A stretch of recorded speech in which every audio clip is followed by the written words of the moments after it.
Hello, welcome to TrueHoop with me, Jarod, Hector, and Coach David Thorpe. How are you, sir? I'm well. How are you? Good. Summer is technically still here according to the calendar. But when Labor Day hits, for most people, they're like, yeah, summer's over. It's a wrap. That's where you live.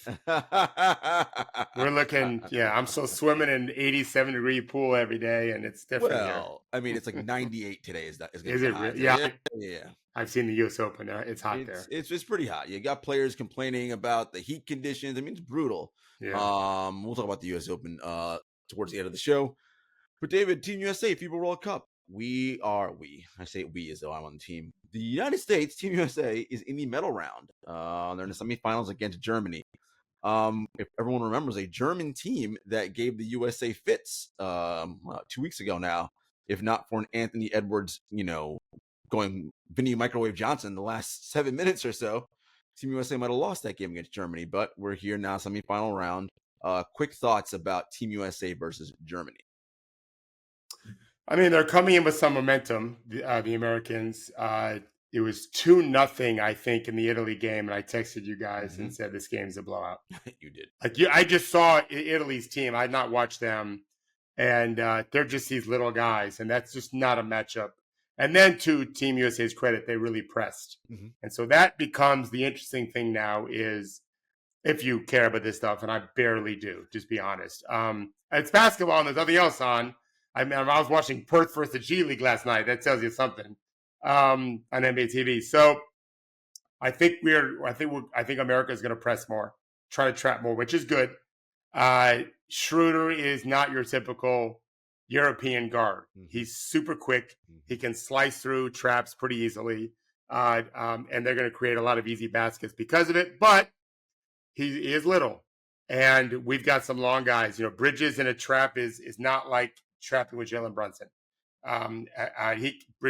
Brunson could be one of the guys with Bridges, Paolo, and even Tyrese, who's a little longer. Some of these longer guys, we have a few, can make it more challenging for Schroeder. He doesn't see it every day. Most teams don't do that in the NBA too much. And so you're going to probably have a lot of feast or famine in the game. I think Coach Kerr wants to really get up tempo. And so that's going to help do that. If Germany decides not to take advantage of traps quickly to slow the game down, they may not get a better look later on, which plays in America's favor. Either way, America is a much better team. Franz Wagner coming off an injury, that's a pretty big deal. He played last game. I don't think he played so well. He didn't play very well. But they have some NBA players on their team. They do. Yeah. They're not going to win by 50 in the first half. Right. They got the Wagner brothers, excuse me. And Dennis, who you mentioned, Daniel Tice. I mean, they have some guys who is Kleber playing with them? I don't know if Kleber. I don't think I saw Kleber play for them. I mean, he very well could be, but I don't think I saw him in the He's game. He's not playing for them. He's in Dallas right now. So yeah, it should be a good game. And look, I think your point about Kerr was right. Steve actually said this. They want to play to their advantage, which is press, get out and run and transition. Speed, right? Yeah, speed, athleticism, yeah. Because, I mean, and this is not just about Team USA. This is true of almost any basketball, right? It's much easier to score when the defense is not set, right? If the defense is set and they know what's coming, you got to kind of work through your offense. But we can rebound, which is a problem for us, and get out and go and turn that defense into offense. That's a great way for Team USA to play this game. Well, and let's also remember this. I don't remember the exact numbers, but it might have been like 17 for 36 from three. The bench went 10 of 20 from three, America. The starters were like 48% or 46% from three. You're not beating Team USA if they shoot like that. No, definitely. Because there's just no reason for them to turn the ball over a lot. You have to hope to pack it in and they miss. Pretty much the same system and strategy anyone can use against America. We have enough slashers and bucket getters where if you can kind of protect the rim and then hope they miss, you have a chance to win. Doesn't mean you'll win because we still can force turnovers and get buckets. Brunson getting buckets is a thing, and some of those guys. Jaren Jackson's going to be really challenged, Jarod. Yeah. If we extend our defense, I always compare it to like a boxer. If a boxer wants to protect his midsection, well, he's leaving up his head potentially. If he wants to protect his head, his midsection's at risk. It's the same thing with defense in the NBA. If you really want to pack in inside, you're giving up the perimeter and vice versa, right? But if you want to contest the perimeter, like we're talking about America doing, challenging with two on the ball type things, Well, 2 on the ball means it's 4 on 3 everywhere else. Well, that means there's a bull rush to the rim. There's Jarod Jackson. Is he going to foul? Yeah. The answer is probably yes. Yeah. So then how do we do from there with Paolo, who has been, I think, so-so. Other people like Paolo better than me in this tournament. Yeah, no, the Jarod Jackson foul trouble is something we talked about extensively last time. And this is, look, everyone knows we are charter members, president and VP of the Trip fan club.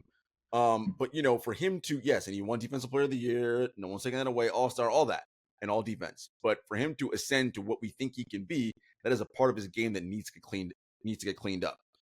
Because you're not getting time on the floor. If you're only playing 20 minutes a game or 25 because you got fouls, well, how are you getting in any kind of rhythm? How are you getting the notes and the feedback the coach always talks about that you see when you're on the floor to, this is what works. Okay, let me move that to the next level. I think this is, and it's hurting to me. The foul trouble is hurting his offensive game more than anything. Defensively, like he seems to kind of know what he's doing. I mean, he was DPOY, but offensively is where it hurts him. He's not a part of the offense in the regular season with Memphis, and you see here with Team USA. So that's something to take note of. Anthony Edwards, who I mentioned, who's the team's leading scorer. The players, a couple of the players had some interesting things to say about him. This is Mikal Bridges. Ant could get 30 whenever he wants. We talked to him and tried to help him out just to find guys, and that's what he did. And he's probably the happiest dude in the locker room right now. So, shout out to Ant and for that. And he knows how dominant he is. I think we kind of feed off that. Once we saw Ant doing that and how happy he was, everyone kind of found joy after that. And I think it's something that you talk about all the time, Coach, which is, are we doing this for me to score? Or are we doing this for us to score? And that's probably the next version of the leap that Anthony Edwards has to make. He knows it. We talked about this when when Steve Kerr said that stuff about him, and it was like, yeah, I know I'm the man. Well, great. We know you can do that whenever you want, but so does the other team. Right? So they're going to be keen on you, 2 guys. So instead of forcing it through 2 or through 3, as Coach mentioned, 2 on the ball means 4 on 3 everywhere else, right? Move the ball and go from a good shot to a great shot. But I think that's one of the hardest things for a young primary scorer to learn.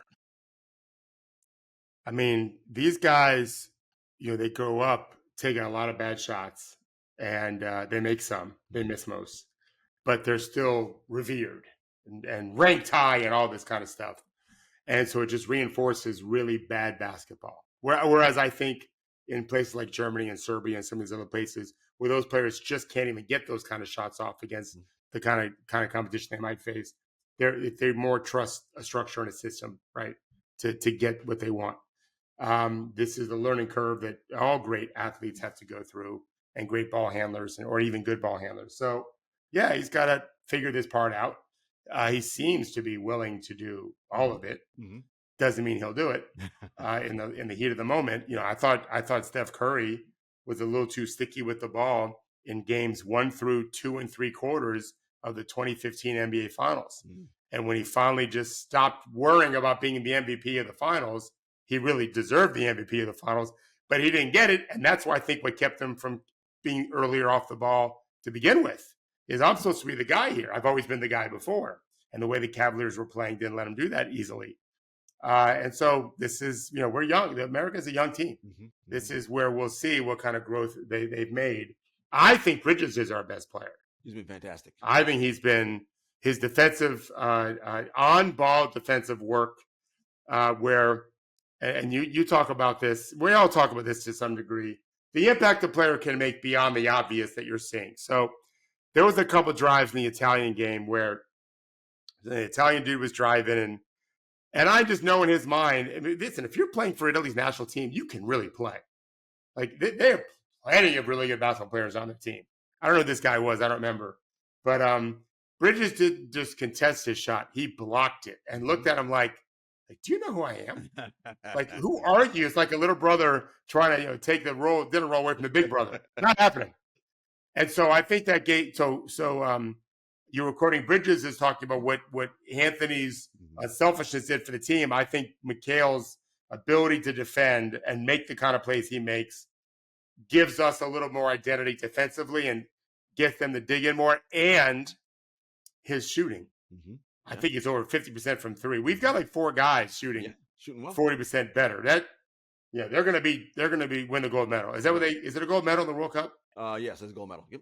If they can shoot even decently, they're definitely going to win the gold medal. I would think. Yeah. If they don't shoot great, they still can win it. But if they shoot great, I don't think anyone's close to them. No, it's phenomenal stuff we're seeing from Bridges. I like what I'm seeing from Halliburton. You said the team is all young, and I think all these guys are going to take something, hopefully, with them back to the lab as they go head to their teams at the end of the month for training camp. As David said before, most of the guys who played World Cup should probably chill for a little bit for about a week or two before they get really serious, because they've been playing high intensity basketball for a bit longer than their teammates will be back in the NBA. But I think it'll be good. It'll be really, really awesome to see. The other semifinal game is Canada versus Serbia. And, even Canada without Jamal Murray, this team is very, very good. Imagine if Murray was on this team, I was like, I might pick them to be favorites to win the gold medal if they had Jamal Murray. But they're still doing well. SGA, in your opinion, has been the best player in FIBA World Cup. That's not surprising. Of everybody who's playing in this tournament, he's, according to Dunks and Threes, he's been the best in terms of estimated plus minus. So that is not surprising to see. SGA probably, if his team is good enough, will be on the short list for MVP candidate next year. But talk about what you're seeing from SGA this summer. Many times I've written the words that quote from the Matrix, the first Matrix, where I don't remember Morpheus. I don't watch this movie. I haven't watched it in years.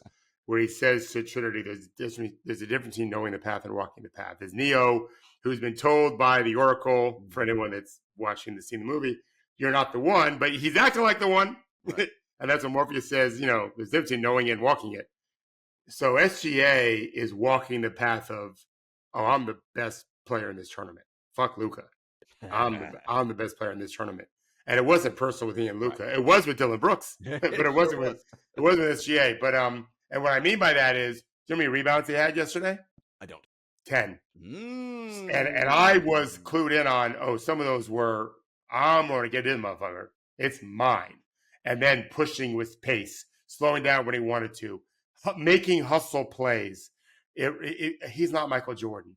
But when guys like Dwayne Wade and Michael Jordan, which are, world's fastest humans that can dribble a ball, when they were at their best, they're making all sorts of plays with their speed, and then they're basketball players. Well, SGA was that in a game that he was the fastest guy on the court, and he played like it. And so his skill game, his understanding and feel, knowledge of the game, recognizing where he can get his little second box jumpers or just outside the second box, when he can get to the rim, when to push, really push it. Like, he looks like a guy that should be an MVP candidate in the NBA, because that's what he's playing like in this tournament. And I didn't know. You said, is he leading the league in? Yeah. So of the guys in the tournament, in the tournament and the FIBA World Cup, he is the best estimated plus minus of anybody in the. Where did you see that at? Well, no. So for this past season in the NBA, like on Dunks and Threes. Oh, I see. Yes, Got it. Yeah. You're not saying the FIBA didn't. No. FIBA didn't do that. No, got it. So yeah. They do have plus minuses. Like I looked at America's today. Bridges I thought was number one for America. I thought that I would guess SGA is right there. And I agree with you. If Jamal Murray is playing in a 40-minute game, considering who America brought, I think Canada could absolutely win the championship and still can without him. Well, and that leads to my next point. Assuming that Canada beats Serbia and the U.S. beats Germany. With a big assumption, especially on the Canada side. Yep, Serbia is very good. Serbia is very excellent. Good. A big assumption. But assuming they do, and Serbia good without their big man who's not playing for them, right? Imagine if they had Nikola. So yeah, are we going to get an all North American final of Canada versus Team USA? And if we do, what are things you're looking for in that game to predict who will be a winner? When would that game be played? Sunday? Monday, yeah. Friday's the semis, right? Oh, Sunday. I mean, it's a one and done situation. Anything can happen. SGA is probably the best player on the court again. That's a big advantage. How well we shoot, how well America shoot. I don't want to say we. I'm born and raised in the United States. I have issues with our country. As do I. I have no rooting interest in the game. I would tell you. I don't. If I root for players, I don't root for teams. Canada's got a bunch of guys I like very much, and I actually coach some really good Canadians. So they're not on this team, but they might be in Paris And one of their dads said to me, if my son plays Olympics next year, are you going to come? Ooh. Maybe I might have to. I've had 3 Olympians. One carried his country's flag. I might have to go to Paris. I've never been to Paris. My wife has. Oh, I mean, David, Yeah. we're going. I'm going with you. Okay, Paris in you're the coming. Let's summertime, go. we're going. Let's go. I guys have to make it. And they've qualified. I think that I would give Canada a slight edge from the SGA standpoint, but the enormity of the moment for them swings that advantage a little bit back to America, even though America is pretty young and inexperienced internationally. Although a lot of these guys probably have played for some of them Team USA in the past, like for under 19, under 17. I wouldn't be surprised. What a thrill that must be too, just be a teenager playing for your country. Really huge. Really on the USA jersey. But I think your point's right, David, right? Because for Canada, despite the fact that they will know the significance of beating America in a world championship game, right? That will mean so much to the country of Canada. And so, yes, I think you're right. The moment might be like, oh my God, we might do this, or we have a chance to do this. That might swing it back in the Americans' favor, who, when you put on the basketball jersey for Team USA, if you don't win the tournament, that's always it, right? That's kind of, once we started sending pros to the Olympics and all that, it's all about if we lose. That's it. No gold medal, then it's a story, right? And so there's also that piece of it for Team USA as well. And those guys are young who don't have that history of we've gone to X amount of tournaments. We were part of the bronze team in Athens at whatever. None of that. Those guys are all gone, but still there's pressure on both sides in that moment, right? And I'm sure guys on Team USA who are young will be like, look, we know that our big dog is going to be in Paris next year, but maybe one or two of us, we might like to have a chance of making that team. There's going to be a lot of pressures going around from both sides, but I think it would be interesting to see. It'd be a great game for sure. Dillon Brooks guarding Bridges probably, or Anthony Edwards too, of course. Yeah, America's got 2 really strong offensive players. Bridges looks like he's the same guy he was in Brooklyn. He doesn't get the ball quite as much for a lot of reasons, but he just looks like he can really score. And whereas in Phoenix, he was more of a shooter, defender, 3-and-D guy. So I don't think Canada does not have a second guy like that. But they don't have the inside game that Lithuania did to bother America. That was Italy's problem. There was no way those little Italian dudes were going to play with those and just outplay America the way Lithuania beat us up. So yeah, I would ultimately give America an advantage, but it's a 1-game situation. Yeah, anything. We go 10 of 40 from 3, they could lose the game easily. Oh, without question. Yeah. And it's for Canada. And you mentioned Dillon Brooks. I thought this is so interesting, and I want to get your take on this from a coaching standpoint, and because you know these players so intimately and how they think about things. So after the win, one of their the quarterfinal win, I believe, for Team Canada, Dillon Brooks and he had a pretty good game, 22 points. I think he was like 3 of 5 from 3, played good defense as usual. He was asked about, how they feel, playing for Team Canada, all that stuff. And he's like, coming off the year I had my former team being Memphis, and, it's just ending badly. It felt good to kind of get a reset with Canadian blood, with fresh Canadian blood, and, showcase what I can really do. And, and he's like, I'm happy to be with guys who believe in me and guys who trust what I can do. And there is this fine line, David, and many people saw that when he said guys who believe in me and trust what I can do, saw that as a shot against the Grizzlies, which it very well might have been. You think Dillon Brooks was being passive aggressive? I mean, it could very well be. I agree. I'm not arguing with you. But what I want to know, David, is there's a fine line, right, between confidence and insecurity, right? I mean, it's two sides of the same coin, right? Dillon is in the league because he is a dog defensively. He competes. He wants to do what no one wants to do, which is guard the other team's best player. Nobody wants that job because it sucks. Because you're going to get embarrassed on a regular basis, all the things we all know. But he relishes it and wants it. That's a skill. He's good at it too. And he's good at it. Made NBA All Defensive last year. He is very, very good at it. Of course, he took a bunch of flack, but I'm wondering when he said guys who trust in me and believe in me, because there's a moment where I felt like earnestly he meant that. Like he felt like, well, these guys think I suck, and I'm the reason why we didn't do what we were supposed to do last year in Memphis. So as a coach, and you see it, can you talk to us and our audience about that fine line between confidence, which you have to do what Dillon does, but also insecurity, which is rife, right, in the NBA. I mean, it's one of the most prevailing themes in work that I do is be humble or stay humble or be humbled is a real thing. And yet you've got to be pragmatic with players. You've really got to be honest with assessments, but you don't got to go overboard. You don't got to just blow them away with stats when they're negative stats or even positive stats. Getting them to stay believing in themselves is not easy. A lot of it is machismo, which we all deal with, and these are young men. I did a Zoom call yesterday, Jarod, with some of the guys that that was a pledge brother on a fraternity with 40 years ago. And I wasn't really friendly with the guys that were on this call. None of them they were more the smart, nerdy guys, and I was just a dumb athlete. I'm embarrassed how I behaved back then, but they're delightful guys now.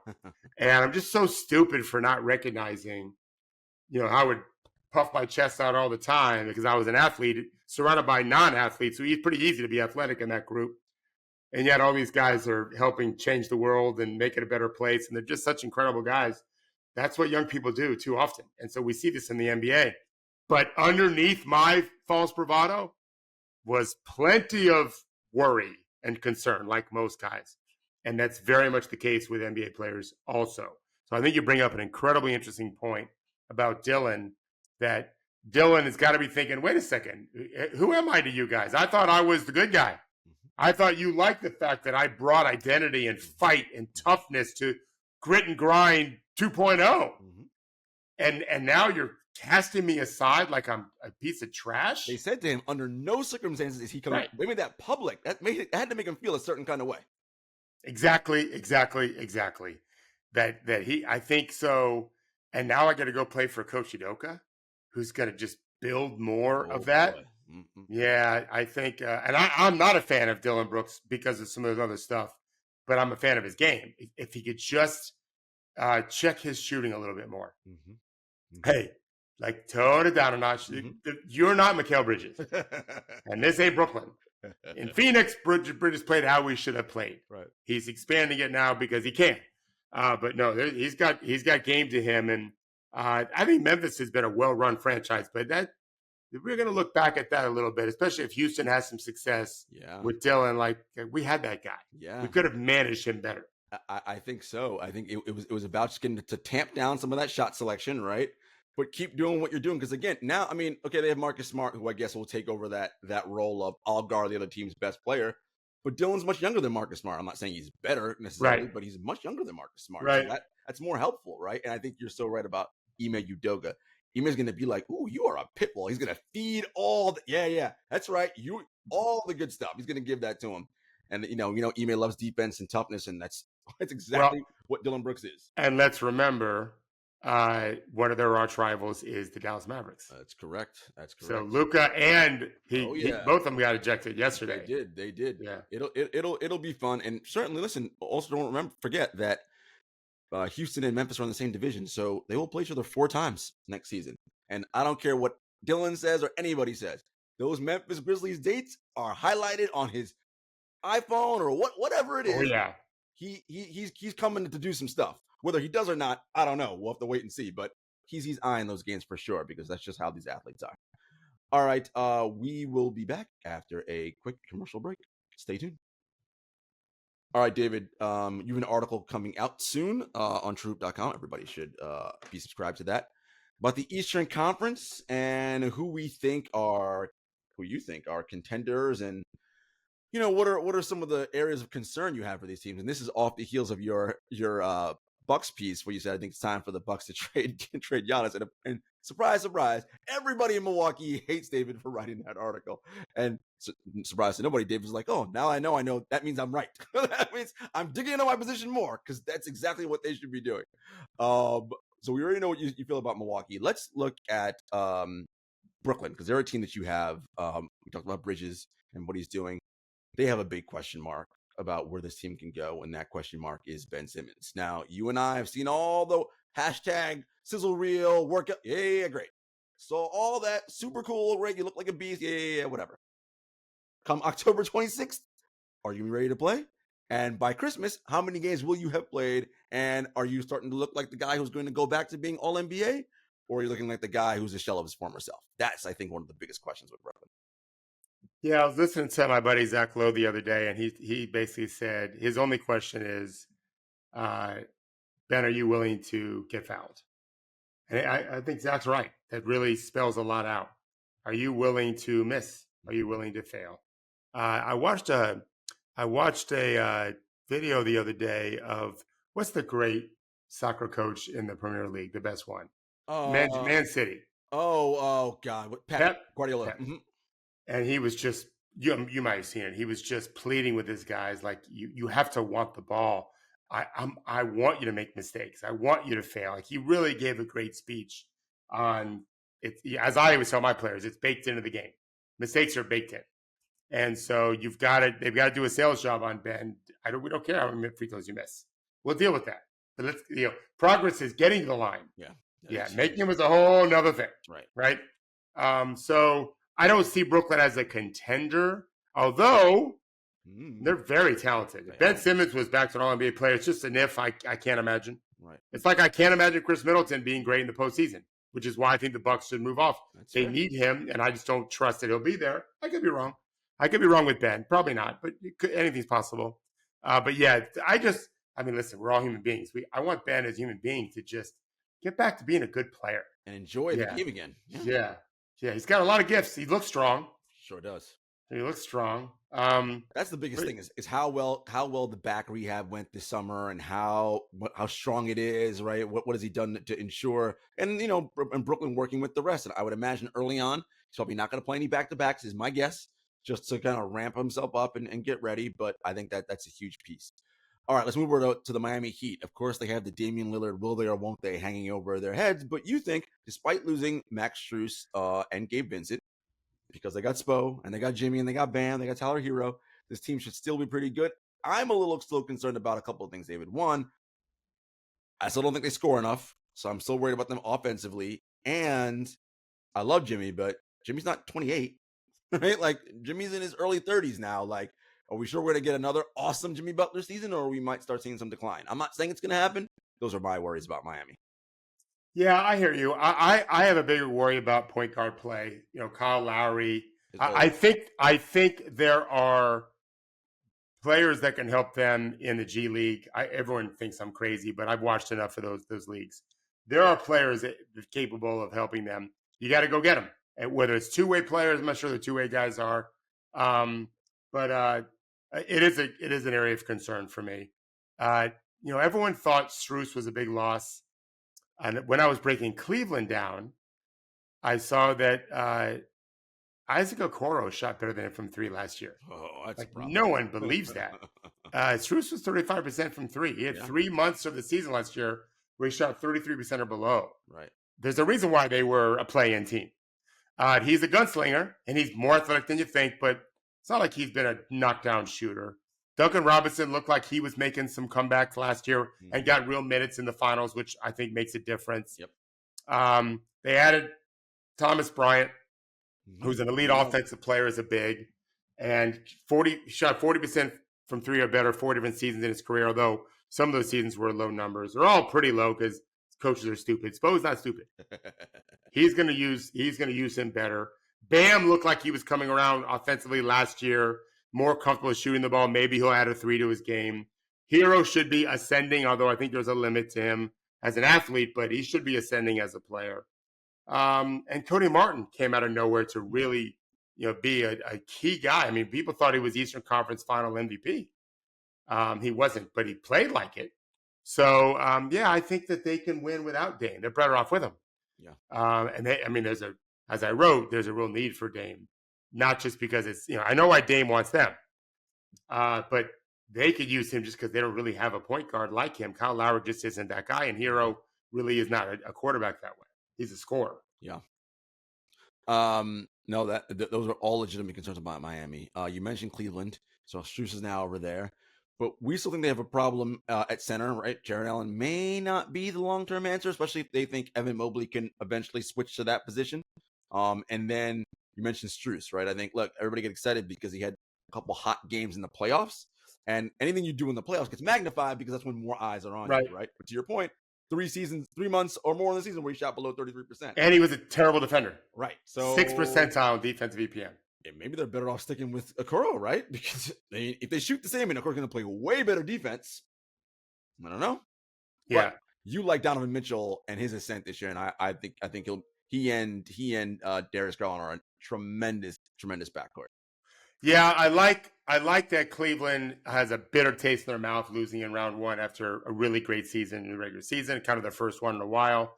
I think they're going to still stay big. Mobley should make another big jump. He's got years to go to keep growing. George Niang, an elite shooter and a smart guy, tough guy, key role player for them off the bench. He'll be good. He'll be good. Strus starts or not, but at least he's been around, been in playoffs before. Yeah, with some of these teams, and I realize it all sounds a little silly because I thought Milwaukee should just surgically change up their team. There's a lot of flawed teams in the East, and so if they all end up being more flawed than we think, or things happen injury wise, Cleveland, Brooklyn, Miami become higher level contenders. I think Miami's there either way. Cleveland would be. The Knicks too. The Knicks need some faltering at the top, and just give yourself a chance. Miami proved it twice now in the last 4 seasons. Just hang around and keep getting better and stay connected. And if more elite teams kind of falter, we're right there. You brought them up, and this wasn't on the rundown, but I'm going to ask you. So the Knicks, by the way, who've been run more competently of late, and they're not tied down to terrible contracts like the draft picks. They're in a good spot. Where are you on RJ Barrett? I'm really lukewarm.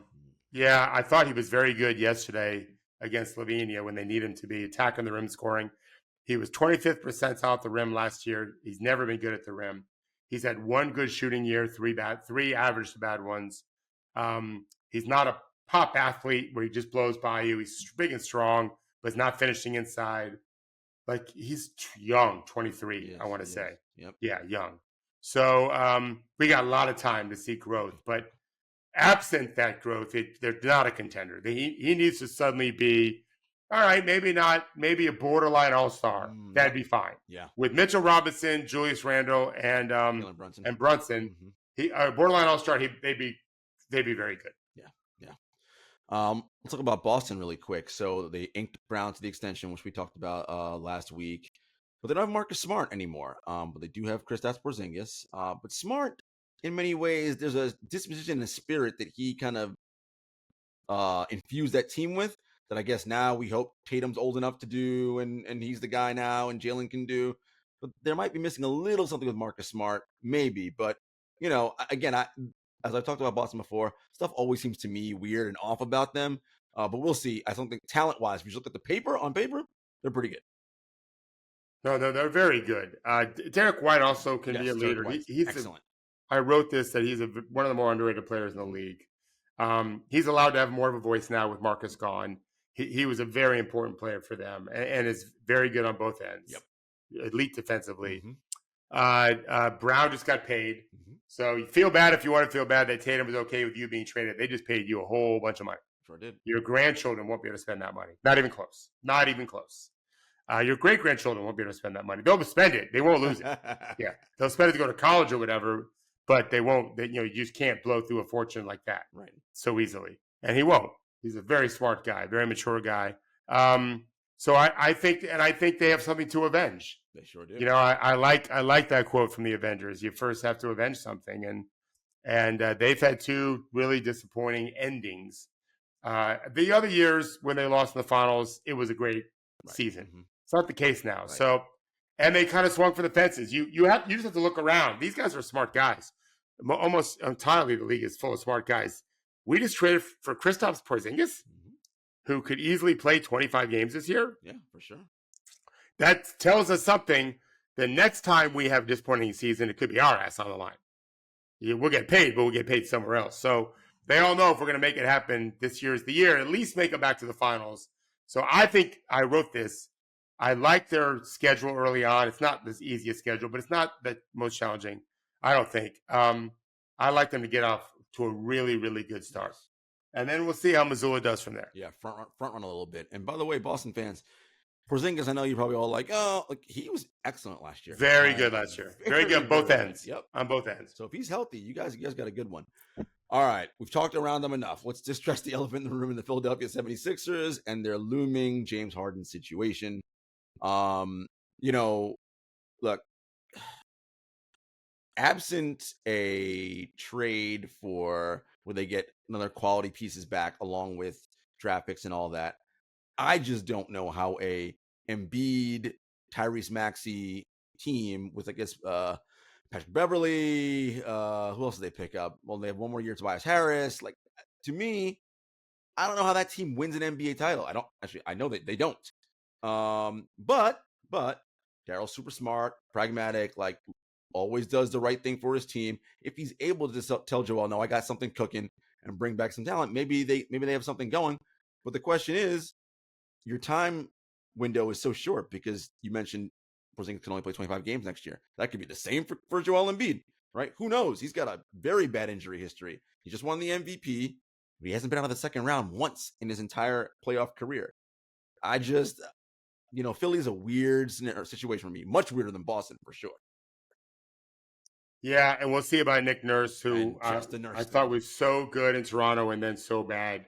Or just bad, not so bad. But he's well liked. The players liked him just fine. He was a strange guy, but they liked him as a coach. Yeah, he's got his work cut out for him now. I think they should have confidence that we're going to have someone in Harden's position that's going to be very good. Jrue Holiday, whoever, he's going to be very good. And they still have a lot of talent. And Maxey has a chance to ascend into a premier scoring player. Top 10 league, top 12 in league as a scorer. Joel he should not let off. He has something to avenge too. Sure does. In a sense, yeah, he should have a real edge about him. And it's his team. If he wants to stay, great. If not, fine. But there's no one else that's taken his team. Yeah, you're by far the best player. Yeah. So, I think we'll see. I thought Doc was terrible. Just past his prime, whatever. I used to love him. So yeah, we'll see if they can kind of rally around Nick and come up with a good plan. They have a lot of good players. They have good young players too. Yeah, we had talked about this, right? That there's a potential that, I remember when Embiid took Philly off of his geolocation tag on Twitter and all that, we're like, uh-oh, what does that mean? And the comments he made, whether it's winning a title here in Philly or somewhere else, and everybody went nuts with that. There's a chance that if that Daryl could look at it and say, you know what? I'm never going to get a better return on Embiid than I will get for sure now. For sure. So maybe he just does, you know what? We're going to reset in Philly around Maxey and young players and picks and go from there. I mean, that's a possibility. They could definitely look at that. If I feel like it's all going to be predicated on the James Harden situation, right? Whatever happens with that or doesn't happen, I think will then domino affect everything else. Look, we know that Harden has the disposition. He's proven that he will happily make things extremely uncomfortable until something changes. We'll see, because I know last year with Ben, he didn't get thrown out of practice by Doc. They took money away, all this, but then he got the money back when the league filed the grievance, when the PA filed the grievance. So, look, I think it's in both parties' interest to get that situation resolved as quickly as possible. And if the goal is we're gonna stay with Embiid and make another run at this, you do that. If not, then fine. Send him away, send James away, and refill your draft cupboard, young talent, and go from there. Maybe Nick might like that, although he technically had that in Toronto and that didn't go so well. So right, we'll see. We shall see. Couple quick news and notes, David. The Lakers signed Christian Wood. How do you feel about that? That was an interesting bet. I was like, you guys got belief that Christian Wood could be valuable for you? Maybe. Yeah, he's a good player. He's a good player, and they're in a position where they want to add talent. He's not going to be LeBron's going to normally be pretty good at holding guys accountable for stuff. He also may drive LeBron crazy. If that's the case, he'll be traded soon. But if he gets his act right, I think he'll be fine. They're a very talented team. Oh, I love it. It's drive to LeBron. I mean, well, we know how LeBron feels about teammates who don't show up on time and all. Yeah, that's been written. A player who we liked a lot last year, David, because we thought he was starting to make a leap. Trey Murphy from New Orleans Pelicans. meniscus injury in the knee. That's all we have so far. We don't know. That's like a 6-week injury, I think, Well, isn't it? I mean, it depends on what it is. Is it torn? Is it just right? And they're not saying Right. they're not saying what it is, and it's a shame because this That's is a guy who could get to the rim and explode and dunk, and he shot 41% from three or something like that. And they really need that with next to Zion for coming back. They really need that shooter. Yeah. I mean, how are you feeling about New Orleans? I just feel like this whole thing is just bad. Like it's just for whatever reason. Sounds like you're blaming voodoo dolls, and all sorts of crazy shit in New Orleans. I don't know if it was voodoo dolls. They've got some bad luck. It's right, like some terribly bad luck. Like it just, like, why is this working out the way it is for this team? It should be. I mean, especially coming off of what they did 2 years ago in the playoffs when they scared Phoenix. Right, we're like, oh man, all they gotta do is get healthy Zion back, everything will be fine. And then no, that didn't quite work out. Right. Maybe it is bad juju. Look, Zion's got his own problems that we've detailed a bunch. I mean, this is a make or break year for him, right? Like in many ways. I think everyone there feels that way. Willie Green as the coach, and my friend Dave Griffin as the GM, the VP, Trajan Langdon's GM. Yeah, they've got the talent to do it. They're pretty loaded. If Zion, I mean, I don't think people really understand how good he is. I mean, I think some people do. I definitely do. I think he's an MVP level player. Without question. He's incredible. I hope we see a great year from him. And if they don't, look, he's under contract. He just signed his rookie max extension. So some team will gladly give up whatever to bring him in and give him a change of scenery, I'm sure. They will. So if it doesn't work out there that way, I mean, but that team, David, they get a healthy Zion, and you've got Alvarado and CJ, and I mean, these guys are good, man. Like, I like what they have. Remember, I said it last year. They should have been what Memphis was 2 years ago. They were at Christmas. They were leading the Western Conference. Yeah, and then all over from there. Yeah, let's just hope. I just want to hope for the best for the city and for Zion and for the team itself. Zion won't have any shortage of shooters. He would look really good in the Spurs next to Wemby. They're an amazing combination. Yeah, because he needs to be with the shooting big. Yeah, he does. And Zion's big enough to guard plenty of fives, which Wemby doesn't want to do much of. And they've got players and picks. They do. But New Orleans isn't looking to trade him. He would have to be hurt again, and then where I San Antonio to go after him. So, yeah, the Murphy injury is an issue because he's such an elite shooter, and that's exactly what they need to have next to Ingram and him. Valanciunas is looking good. Yeah, that's they need that. That's a team that shooter. So what our wish for New Orleans is you have good health this season. I mean, it's already off to a bad start with Trey Murphy. No Hurricanes, good health. Yes, right. No Hurricanes, good health. They have that. That should be a team to look out for sure. So much talent over there. All right, David. Little U.S. Open talk to wrap. So I think you've watched some matches. Who have you seen play at this year's U.S. Open? You're asking me names. I know Ben Shelton's name. Yeah. You watched that match with him, right? And Tiafoe. I've watched two of them. I watched the Tiafoe one. Yeah. I watched the Spanish kid against the German guy. Mm-hmm. Yeah. They are hitting bombs in their volleys. Like, I grew up playing tennis. I was taught by Harold Hopman, a very famous English tennis coach who summered in my area of the world. Maybe not summered. Maybe he wintered there. I don't really know. But he did come to Treasure Island, Florida, where we had a membership at a tennis club growing up. And but nobody hit bombs like these guys are. Jesus, they hit everything as a winner. But it's just a regular rally. It's unbelievable what they can do. Yeah.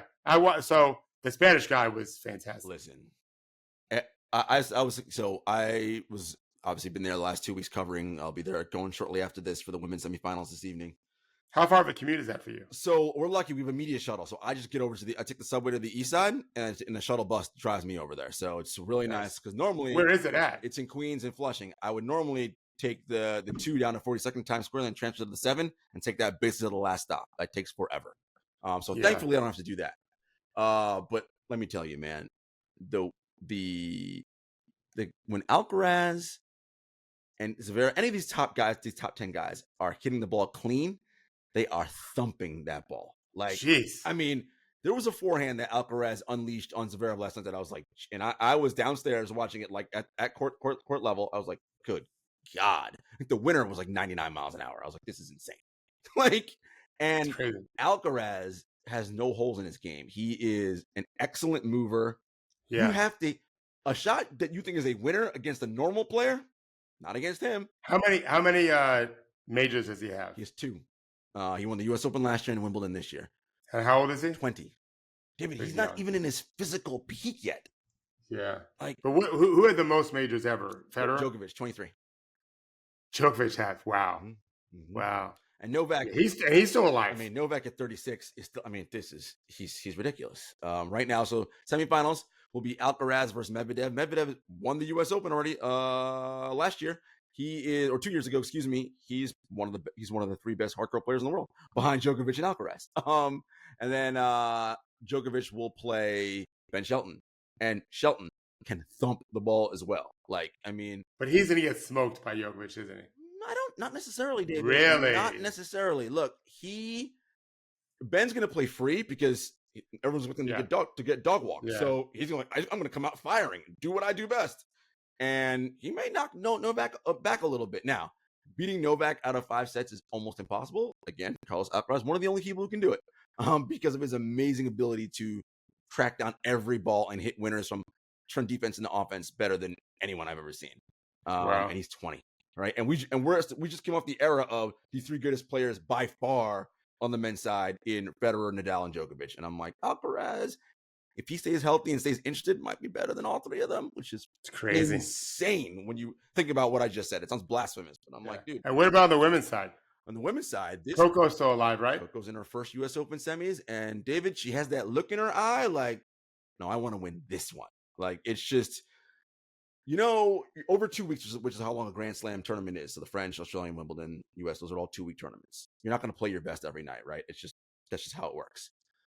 But if you can find ways to not get down on yourself mentally and hang around and win when you have your C- game going, that's what the first week she was kind of average, right? Yeah. But still found ways to win. I'm like, that's good, because now in her last match, she really turned it on. I'm like, oh, if you're playing your best tennis now, that's a sight to see. And she, like Alcaraz, best mover on the women's side. She's so athletic, can track down every ball. You think it's a winner against her? It's probably not, right? Because she'll get to it. I mean, these players are amazing. So yeah, she plays Karolina Mukova tonight in the first semifinal, who she beat in Cincinnati last month in the final. So she'll have good memories there.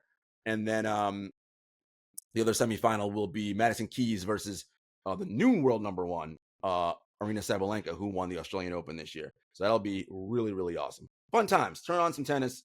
If you guys are bored about basketball, or you have no basketball to watch because you only care about NBA, or you only watch Team USA, fun stuff happening tonight, tomorrow, Saturday, Sunday.